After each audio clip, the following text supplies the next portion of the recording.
Muy bien, y siguen las reacciones a la propuesta del secretario de Justicia Eric Holder, que dio a conocer en la asociación, en una reunión de la Asociación de Abogados de los Estados Unidos este lunes, comenzando la semana. Holder propone una serie de cambios al sistema carcelario. Dice el secretario de Justicia que es necesario ser más efectivos a la hora de implementar sentencias, y por eso entre algunas de sus propuestas está precisamente rebajar algunas de las condenas para delitos no violentos que se hayan cometido y que tienen relación con narcotráfico. Vamos a hablar de eso y de otras acciones que están pasando al comienzo de la semana con dos expertos. Alfonso Aguilar, director ejecutivo de la Alianza Latina Pro Valores Conservadores, bienvenido.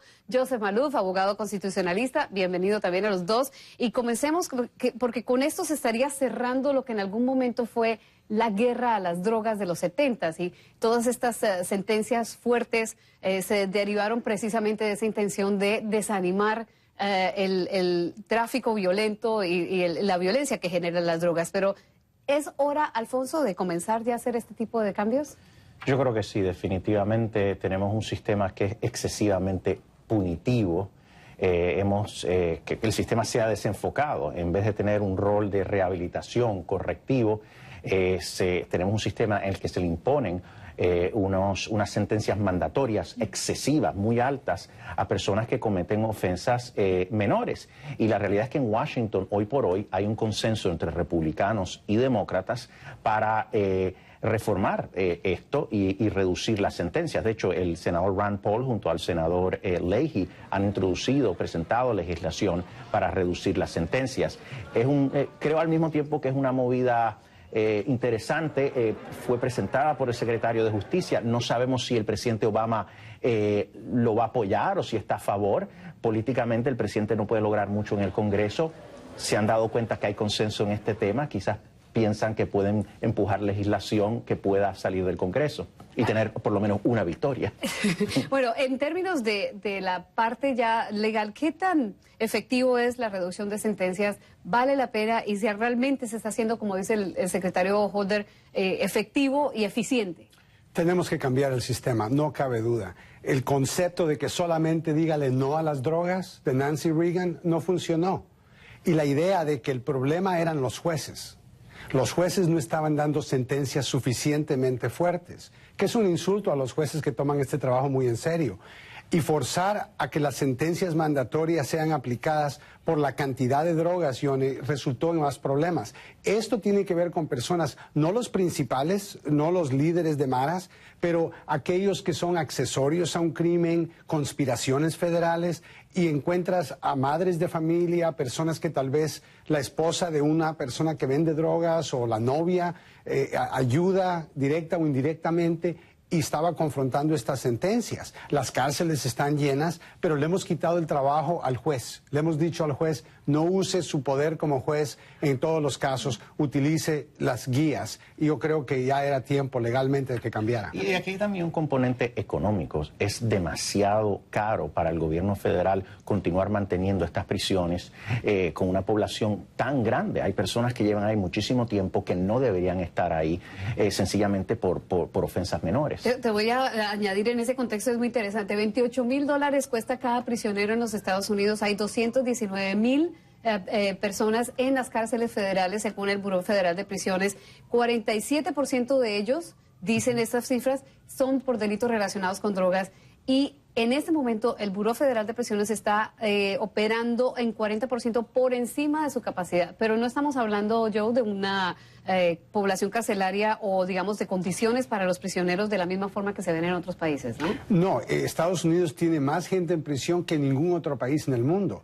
Lo que estamos viendo ahora con la eliminación de esto, el Procurador General no va a esperar a que el Congreso tome acción. El Procurador está usando su poder discrecionario para decirle a los fiscales, aunque alguien tenga un crimen, por ejemplo, de 200 gramos de cocaína, que automáticamente son 10 años en cárcel, tal vez las circunstancias y los atenuantes no merezcan ese castigo. Déjenlo que el juez lo haga y acúsenlo de un crimen general sin la cantidad. Así que es impresionante cómo el Procurador General ha tomado acción inmediata y unilateral.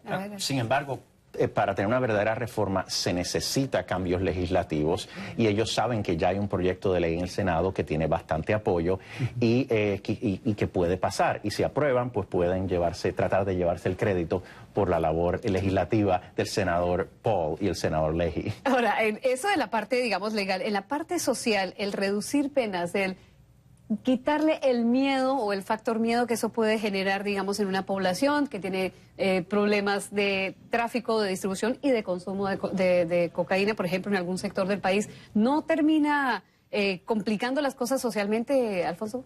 No, yo creo que no, yo creo que todo lo contrario. Estas sentencias realmente han desproporcionalmente afectado a los grupos minoritarios, a los afroamericanos, a los hispanos, y en muchos casos lo que lleva a personas que cometen ofensas menores a terminar en prisión y convirtiéndose en criminales serios por estar tanto tiempo en prisión. O sea que yo creo que es una medida que tiene un impacto social positivo. Ahora, sí, exactamente. El mismo secretario general habla de la disparidad racial en las cárceles. ¿Qué tan grave es en términos de las minorías y especialmente los hispanos? Bueno, cuando tú vas a la corte y el único hispano y el único, en todo el juez, el abogado, el fiscal, el único hispano es el acusado, o el afroamericano es el único acusado. Y te das cuenta que no cabe duda, el sistema es más duro con la gente afroamericana. Y lo han demostrado inclusive con el caso de la señora Alexander, que fue acusada, muy similar al caso de George Zimmerman, de haber disparado su pistola en la Florida en su casa y eventualmente ha cogido 20 años mandatorios de cárcel, donde ella quería nada más asustar a su esposo porque él la estaba amenazando de matarla y no pudo utilizar la ley de defensa de su lugar como George Zimmerman lo hizo. Así que la gente minoritaria, en ese caso es afroamericana, a veces no tienen el mismo resultado, Ione, porque los recursos para poder pelear un caso federal, muchos no lo tienen. Y para cerrar, antes de pasar a Stop a Frex, quería preguntarles, ¿por qué se hace ahora? Tú ya habías dicho, Alfonso, que hay un factor político muy importante, pero ¿es el momento perfecto de hacerlo ahora políticamente hablando? ¿Salen los dos beneficiados? Este presidente necesita una victoria legislativa. Realmente legislativamente en el Congreso el presidente de los Estados Unidos ha fracasado porque no ha podido lograr pasar nada. Solo la ley de reforma de salud cuando tenía a los demócratas en Cámara y Senado y la ley se está viniendo abajo. Quizás él piensa que esto es una legislación donde hay consenso.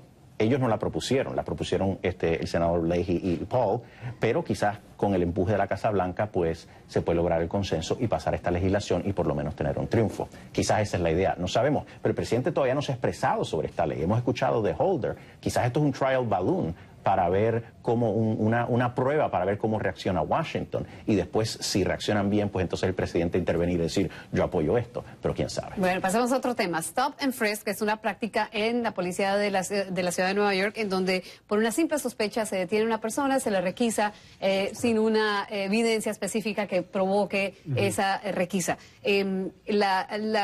Una jueza ayer federal la declaró inconstitucional. ¿Qué tan importante es esa decisión de la jueza? Bastante importante, Ione. Esto afecta a la minoría en Estados Unidos en general, los hispanos, gente afroamericana, que han sentido que cuando están en un lugar público, que automáticamente la policía está a su alrededor. Aquí cerca de la capital, en Frederick, una señora, Roxana Santos, fue arrestada por estar comiéndose un sándwich afuera y los oficiales de Frederick la detuvieron, encontraron que era indocumentada y eventualmente el caso fue a la Corte de Apelaciones del Circuito Cuarto aquí en Virginia y han declarado que sí hubo una violación de sus derechos. Así que esta decisión de Nueva York y otras decisiones que encuentran que la policía necesita pruebas antes de acusar a una persona solo porque es de un grupo que tal vez esté involucrado en crímenes, no quiere decir que es constitucional y puede cambiar la manera en que la policía trate a los hispanos. Ahora, la policía dice, Alfonso, que ellos sí han logrado detener y bajar un poco la capacidad de violencia, digamos, de ciertas comunidades en áreas pues con bastante historial de violencia. Mira, estas herramientas son necesarias para hacer el trabajo policíaco.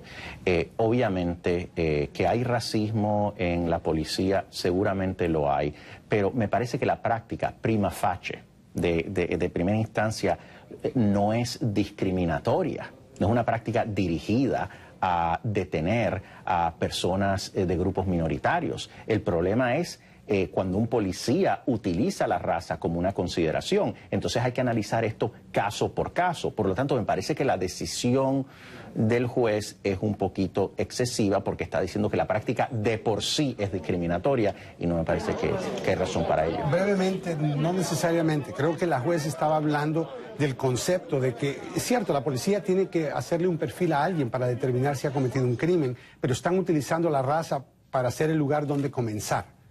Y yo creo que esos tiempos han cambiado. Yo creo que ahora con la ley de Arizona, donde la Corte Suprema declaró que arrestar o parar a una persona porque va bajo sospecha de estar indocumentado era inconstitucional, lo mismo con esto. El caso no va a tener ningún efecto a menos que llegue a la Corte Suprema.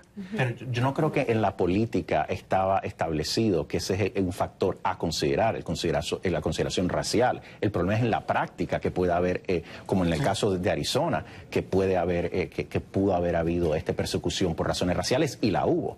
Mira, es lo mismo que una persona que va al aeropuerto y encuentran que la persona que van a investigar más es el del Medio Oriente, que tiene una apariencia joven y que tal vez sea musulmán, cosas así que son ofensivas, pero al final del día no van a buscar a la mujer de 90 años que viene en silla de ruedas americana blanca y comparar quién tiene más posibilidades de atacar el avión. Yo entiendo, pero no podemos comenzar con la raza y yo creo que este cambio es necesario. Estoy de acuerdo. El problema, de mi punto de vista, no es tanto la ley o la práctica, o la